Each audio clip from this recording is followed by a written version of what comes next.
Kinmen Island is part of Taiwan. It is only 8 kilometers from mainland China. At 3:24 p.m. in broad daylight, 24 U.S. Marines were on the island, taking part in a joint training exercise with Taiwanese forces. Everything was normal. The drills were defensive, routine, and officially planned. No one expected what happened next. Without warning, the Chinese People's Liberation Army Navy launched a surprise operation. 18 Chinese vessels moved in from multiple directions, 12 fast attack boats for Type 056 corvettes, and 2 landing ships. The island was surrounded from all sides. A Chinese naval commander sent a radio message. American forces are on Chinese territory. Surrender immediately. You are surrounded. Resistance is futile. Beijing believed this was the perfect trap. Kinmen is only 8 kilometers from the Chinese coast, but 23 kilometers from Taiwan's main island. China assumed the Marines were isolated. The plan was simple: land 300 Chinese troops, overwhelm the defenders, capture the Americans, and force Taiwan into submission. The world would watch as China publicly humiliated the U.S. military. It would be a propaganda victory with, in China's view, very little risk. But China made 5 major mistakes. First, the 24 Marines were not ordinary troops. They were force recon elite U.S. Marines trained for high-risk missions. Second, the moment Chinese ships appeared, the Marines activated their emergency distress beacon. Third, the USS America, a massive amphibious assault ship, was only 30 miles away, carrying 800 Marines and 16 helicopters. Fourth, the U.S. 7th Fleet was already on high alert, expecting a Chinese provocation. Strike aircraft were armed and already in the air. Fifth, and most critical, by surrounding U.S. Marines on Taiwanese territory, China gave the United States full justification to destroy the entire Chinese task force. Within 42 minutes, all 24 U.S. Marines were extracted safely. 13 Chinese naval vessels were destroyed, 4 sunk and 9 heavily damaged. China's operation collapsed before it could even begin. This is how it happened. Kinmen is a tiny island, but it holds massive strategic and symbolic importance. For more than 70 years, it has been Taiwan's front line against China. During the Cold War, Chinese and Taiwanese forces shelled each other across these narrow waters. Thousands died fighting for this ground. Today, the island is peaceful, but still heavily fortified. Taiwan maintains troops, bunkers, radar systems, and defenses because everyone knows Kinmen would be one of the first targets in any invasion. At 9 a.m., the 24 U.S. Marines from 3rd Reconnaissance Battalion arrived on Kinmen. Officially, they were there for joint training with the Taiwanese Marine Corps, sharing defensive tactics and improving coordination. Unofficially, the mission was about something bigger: showing American commitment to Taiwan's defense. The message to Beijing was clear: if you touch Taiwan, you deal with U.S. Marines. The Marine detachment was led by Captain Ryan Mitchell. He briefed his team: this is a sensitive operation. We're 8 kilometers from China. They're watching everything we do. Stay professional. But if China tries something, we defend this island and stand with our Taiwanese partners. At 11:30 a.m., training began. U.S. and Taiwanese Marines practiced beach defense, fortified positions, set up communications, and ran standard drills. Everything looked routine. But across the water in mainland China, the situation was changing. At 1 p.m., China's Eastern Theater Command issued secret orders. Naval units were told to prepare for a special operation. The objective was clear: surround Kinmen, capture the American forces, and force a surrender before U.S. reinforcements could arrive. This was a deliberate provocation, a test of whether the U.S. would really fight China over Taiwan. Beijing gambled that Washington would back down rather than risk a wider war over just 24 Marines on a small island. At 2:15 p.m., Chinese ships left 3 different ports. 12 Type 022 fast attack boats, small and fast but heavily armed. For Type 056 corvettes, larger and more powerful. 2 landing ships carrying 300 PLA Marines. All moved toward Kinmen in a coordinated encirclement. At 2:45 p.m. Taiwanese radar picked up the movement. This was not a routine patrol. The ships were heading straight for Kinmen. The alert moved quickly from Taiwan's Ministry of Defense to U.S. Indo-Pacific Command, and then directly to USS America. By 3:10 p.m., the Chinese vessels were only 5 kilometers away, accelerating. Hostile intent was clear. Captain Mitchell received an urgent radio call from the Taiwanese commander. Chinese Navy inbound. Multiple vessels. This may be an invasion attempt. Recommend immediate defensive positions. Captain Mitchell turned to his Marines. All Marines, combat stations. This is not a drill. Chinese forces are approaching. Prepare to defend the island. Activate the emergency beacon now. At 3:15 p.m., the encrypted distress signal was sent. Reaper actual. 24 U.S. Marines on Kinmen Island. Chinese naval forces surrounding our position. Request immediate support. From that moment on, the outcome was no longer in China's control. At 3:20 p.m., Chinese naval forces entered Kinmen waters and completed their encirclement of the island, closing in from the north, south, and west, while leaving the east side partially open toward Taiwan. A classic military trap designed to control escape routes.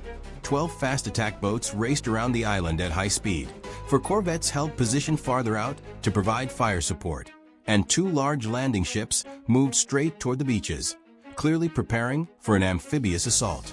At 3:24 p.m., the Chinese naval commander broadcast a message on an international frequency in English, declaring that American forces were illegally occupying Chinese territory, announcing that the Marines were surrounded by the People's Liberation Army Navy, and demanding immediate surrender within 10 minutes, warning that resistance would lead to casualties.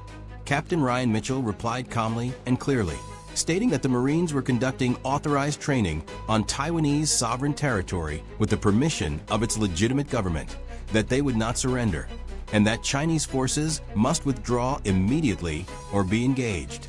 The Chinese commander responded by mocking the situation, pointing out that there were only 24 Marines facing 18 ships and 300 Chinese troops about to land. Insisting surrender was the only option.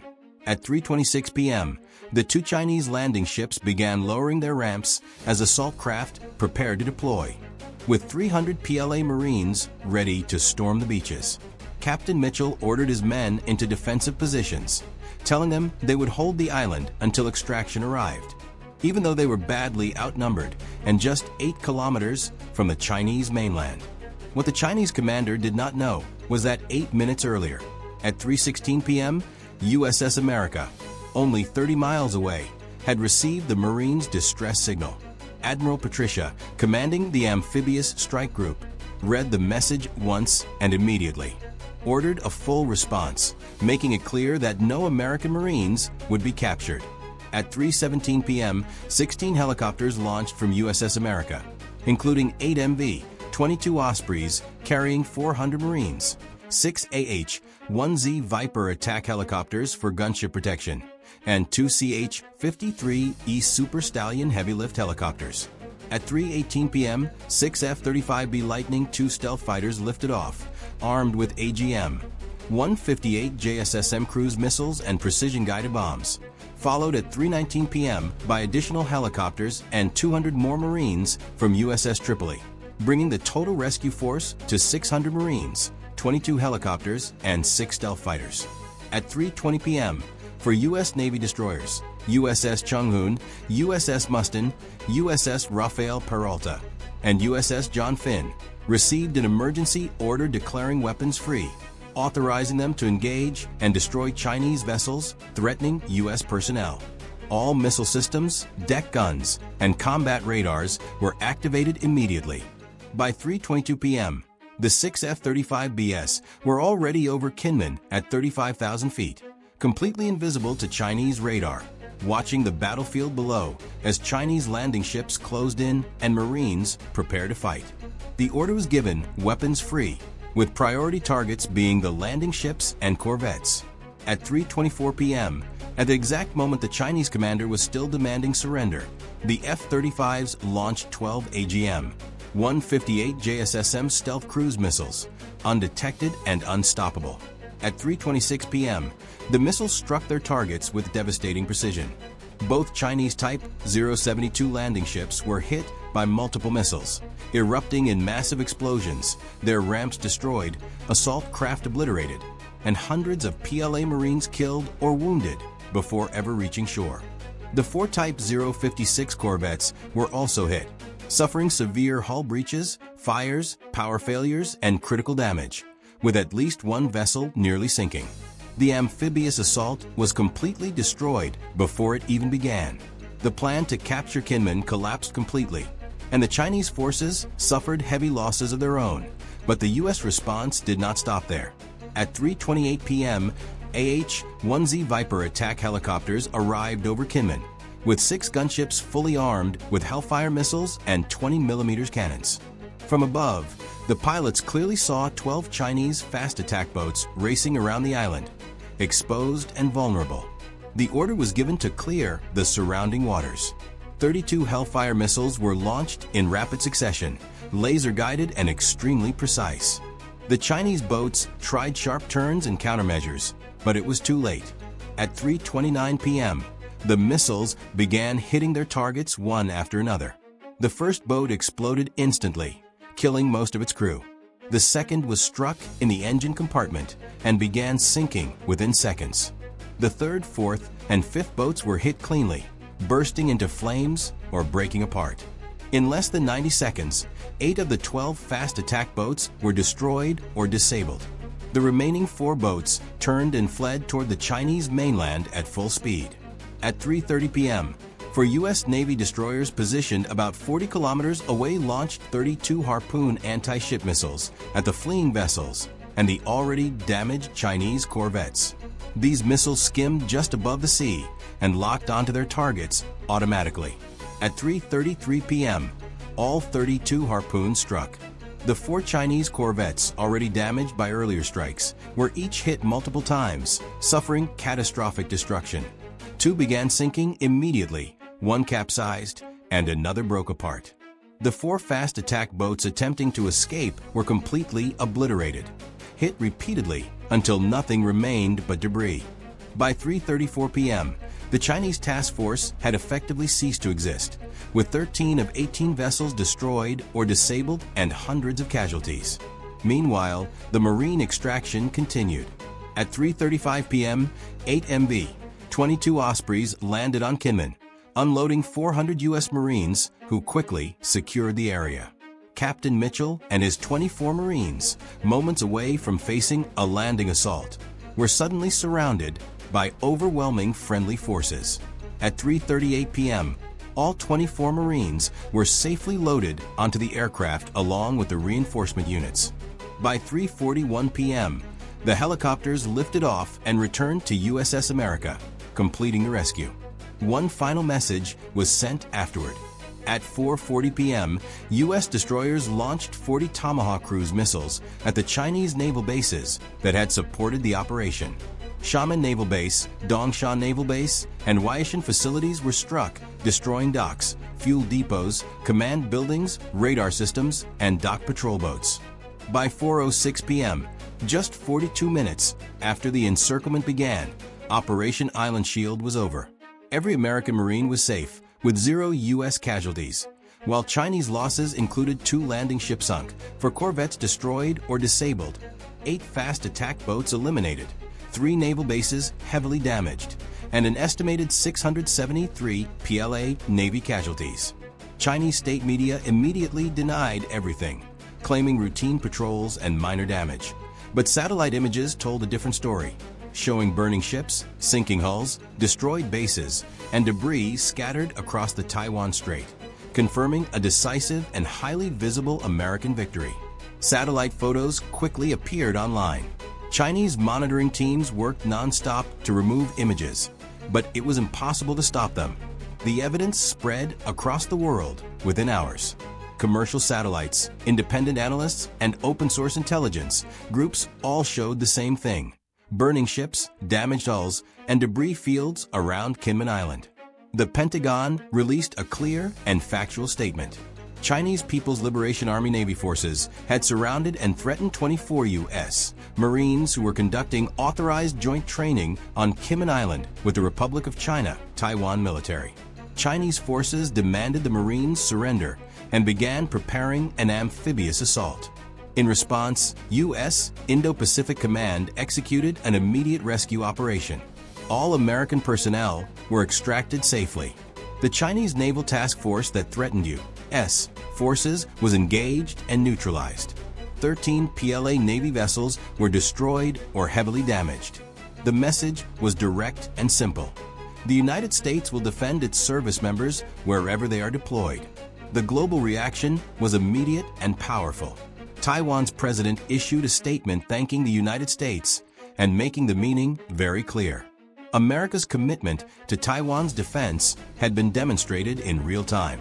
The PRC attempted military intimidation against Kinmen, and the result was a complete failure. Taiwan expressed gratitude to U.S. forces for defending Taiwanese territory and protecting American personnel side by side with local forces. Japan's Prime Minister followed with a strong response.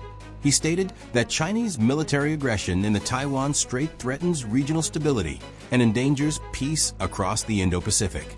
Japan publicly supported the defensive actions taken by the United States and reaffirmed its support for Taiwan and opposition to coercion. Australia, South Korea, and the Philippines also voiced support. Discussions immediately expanded around deeper military cooperation, intelligence sharing, and joint preparedness. The region understood exactly what had just happened. China's reaction was the most revealing of all. There was no military retaliation, no escalation, no direct threats, only denial and propaganda. State media claimed routine patrols and minor damage, avoiding any mention of destroyed ships or failed landing attempts. This silence was not restraint, it was recognition. China understood the message they had just received. Beijing had gambled that the United States would not fight over 24 Marines on a tiny island just 8 kilometers from the Chinese coast. Chinese planners believed geography gave them the advantage. They assumed America would hesitate, negotiate, or delay. That calculation was wrong. The U.S. military does not abandon its troops. It does not negotiate under threat.